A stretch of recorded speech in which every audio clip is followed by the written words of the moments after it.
everyone, my name is Bethany. Welcome to my channel.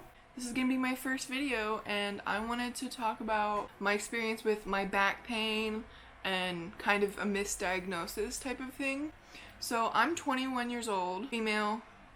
I weigh about 270, something like that. So I have a history of autoimmune disorders.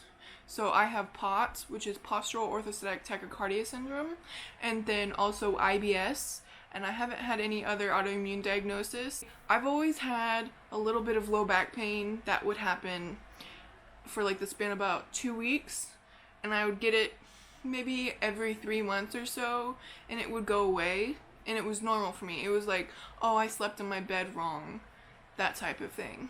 Well, it got worse this year. It was just my back. Let's see. So it's September right now, and about April is when my back started hurting. So it was just, my low back at first. It was like regular, and then from then on, it got progressively worse. So I'll tell you the areas that it progressed to, and then I'll talk about the symptoms. So basically, my low back for maybe 2 months, and that pain also got progressively worse, and then the low back started to go further down, and it went into my glute area and a little bit towards the hip. So there was no back pain anymore after maybe about June-ish, and no back pain, only glute pain. It hurt like down around the glute and like a little bit on the side, not up on my lower back anymore. Then from there, it started to hurt in my ankle. And I was like, that's kind of weird, like, okay. And then that didn't last too long before I started getting numbness. So it would just be in the morning, I wake up, I stand up, and then I have a numbness down the like outside of my calf. Right now, I've got numbness virtually all of the time. I haven't been looking at the camera. I just realized, oh my god, this is gonna be awkward. I'm so sorry. The glute pain caused me to not be able to sit anymore. My glute on my right side, I think it kind of just atrophied. Because basically, I had a tilt. So it atrophied a little bit. My glute muscle was like non-existent, and then because I was also having pain underneath that, then I just couldn't sit. Like, it hurt to sit, and even if it didn't hurt, my leg would go numb when I would sit. That's been happening for, almost 2 months now. I went to my general practitioner, and I told her what was happening. She diagnosed me with the sciatica. She said, here's your sciatic stretches, except she didn't say, here's your sciatic stretches. She said, you know those sciatic stretches you see online? Do those. Tell me what stretches you want me to do. Get me a pamphlet? It's called patient education. Why aren't you doing that? That made me angry, just telling you. She gave me muscle relaxants, and then she gave me steroids. So the steroids were like a week. It was dexamethasone, I believe, and then the muscle relaxants were for at night, because at night it's always the worst. Basically, I got worse. So this was before the numbness, the first doctor's appointment, then I go into the second doctor's appointment, okay? And I'm like, I have a lot of numbness. Can you help me? And she was like, you haven't gone to a specialist yet? And I was like, no, you didn't tell me to. You said to come back if it got worse. So that's why I'm back. Then told me to go to a chiropractor, okay?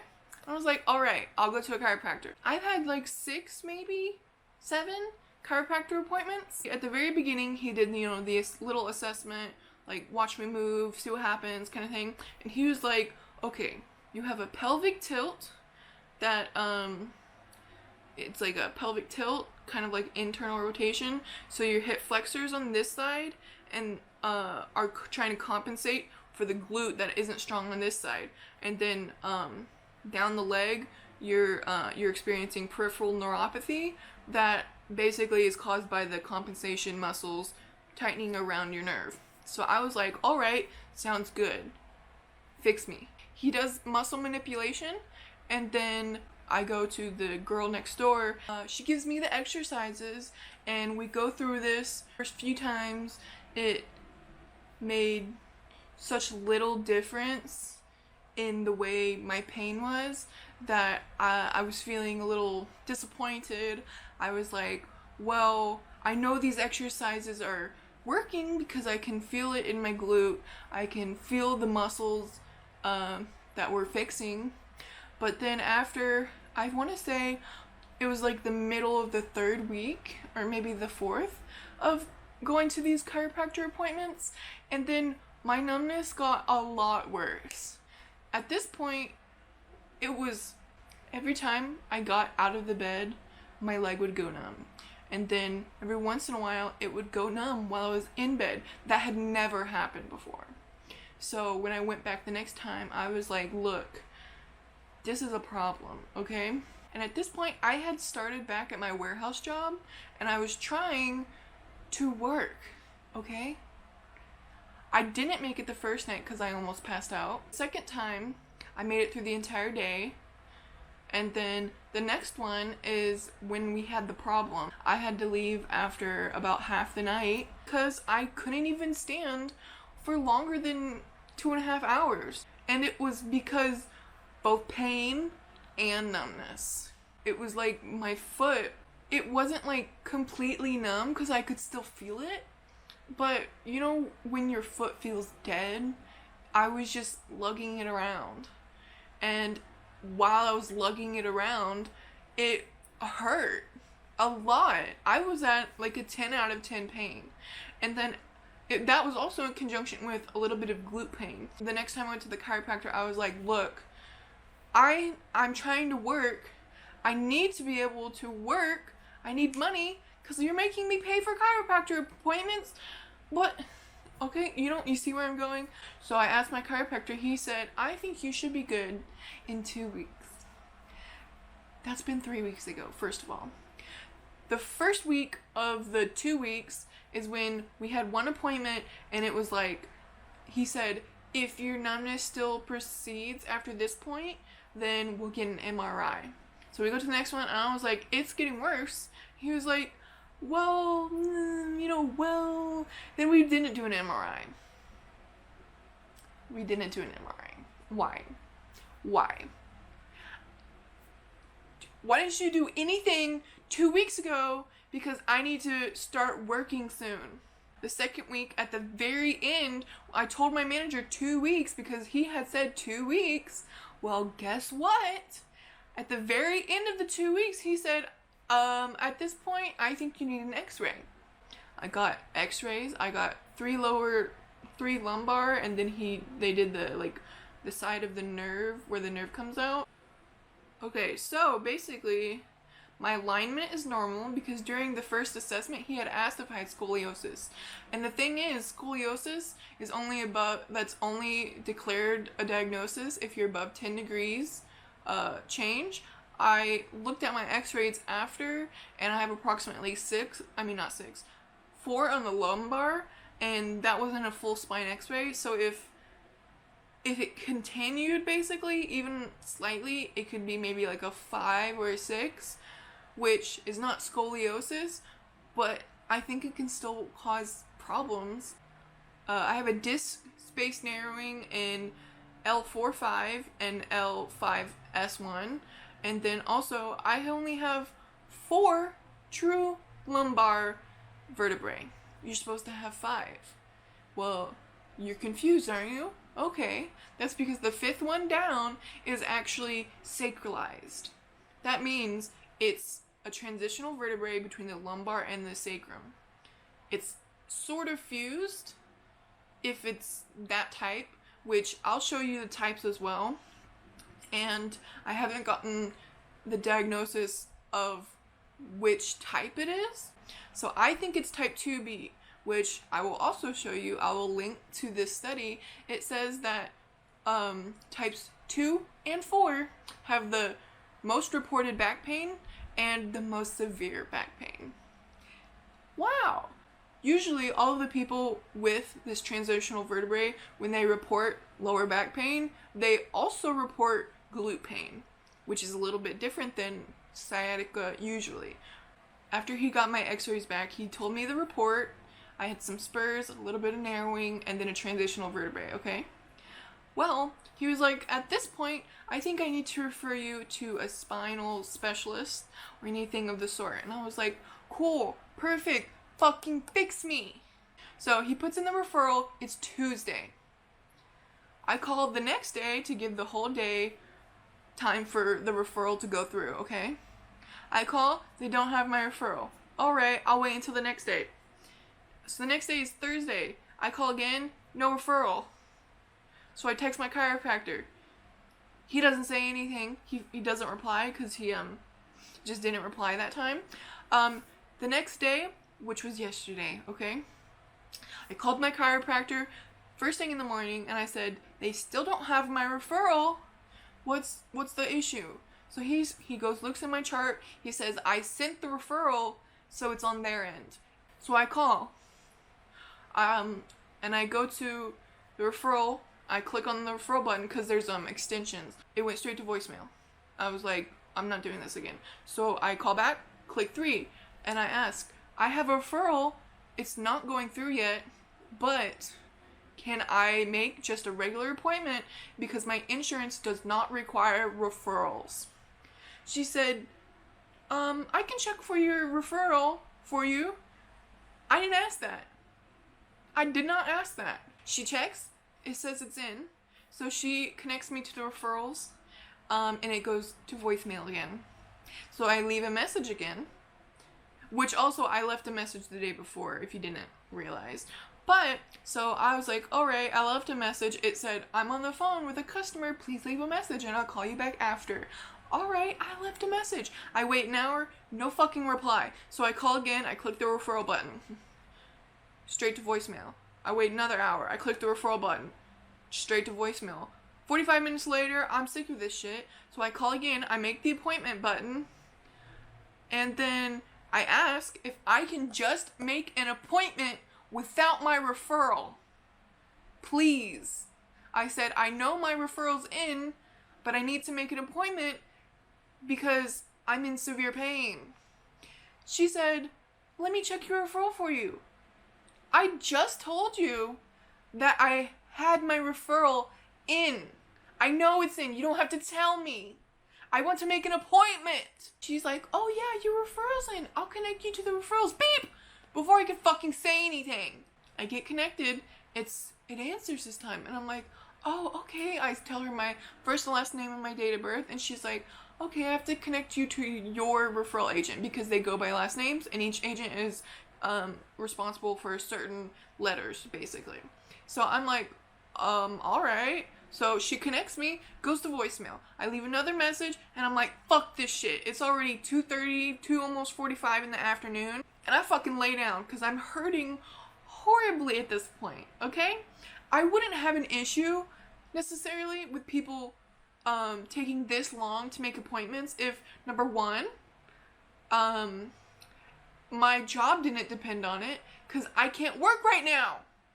Number two, if I wasn't progressively getting worse. Over the last 2 weeks, my pain has gotten significantly worse, and over the past 4 days, I haven't been able to sleep through the night because whenever I wake up, it hurts so bad I can't go to sleep immediately. Okay? I think the second time I went to my regular doctor, I actually asked if I could get some gabapentin to help with the neuropathy while I try and fix myself. So I got 300 milligrams twice a day, alright? Well, I could feel when it helped, but then I realized that wasn't enough coverage because I still hurt the most in the morning, right after getting out of bed. So like, the morning is when it hurts the most. So I called again and I asked if I could get the prescription up to 3 times a day. She said, that's perfectly fine if you think it'll help. So right now I'm taking Advil 200, so basically 800 milligrams of Advil 3 times a day. I'm taking gabapentin 300 milligrams 3 times a day at the same time. Let's see. I've also been having horrible uterus and stomach pain. And also, I didn't mention this before, but lower back pain can usually be helped with core and glute exercises, alright? Well, since I have IBS, when I do core, it makes my IBS significantly worse. So basically, for the last week and a half, I've been getting on and off cramps more than usual, and then the last 3 days, I've been bleeding, having my period, and that is also significantly worse right now. So bad that I think I need to puke sometimes because my uterus and my stomach are just cramping so hard. I also take birth control, antidepressant, stomach pill, dicyclamine to help with just any stomach pain that's for IBS. I already have the muscle relaxant prescription and I haven't been using it a lot because I try not to use muscle relaxant a lot. It's a really heavy medication. I don't want to take that all the time. I can only use it virtually at night or if I'm not doing anything during the day. Okay? Yesterday, my stomach and my body hurt so bad that I took muscle relaxant. Okay? Guess what? That didn't work at all. Oh, I also take thyroid medication. So those are the medications that I take.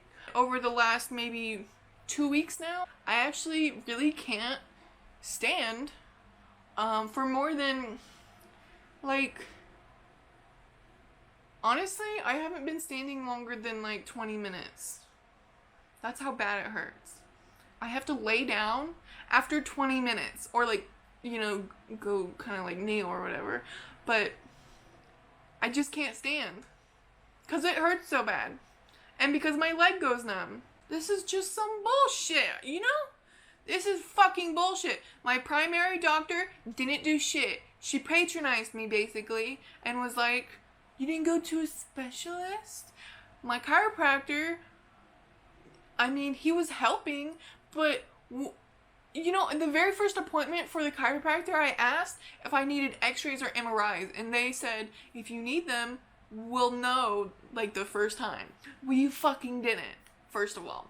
Second of all, when I said, I need to be back to work, tell me when, you said 2 weeks, it's been 3, and it'll be a lot longer for me not to work. I have no fucking money.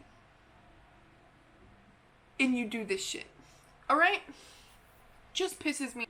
After getting my x-rays back and after doing a little bit of research on transitional vertebrae, I actually think that I have something called Bertolottis syndrome. And when I go to the spinal specialist, I'll bring it up because basically people who have the glute pain is typically associated with Bertolottis. People who have this syndrome also usually have scoliosis or some other kyphosis or lordosis.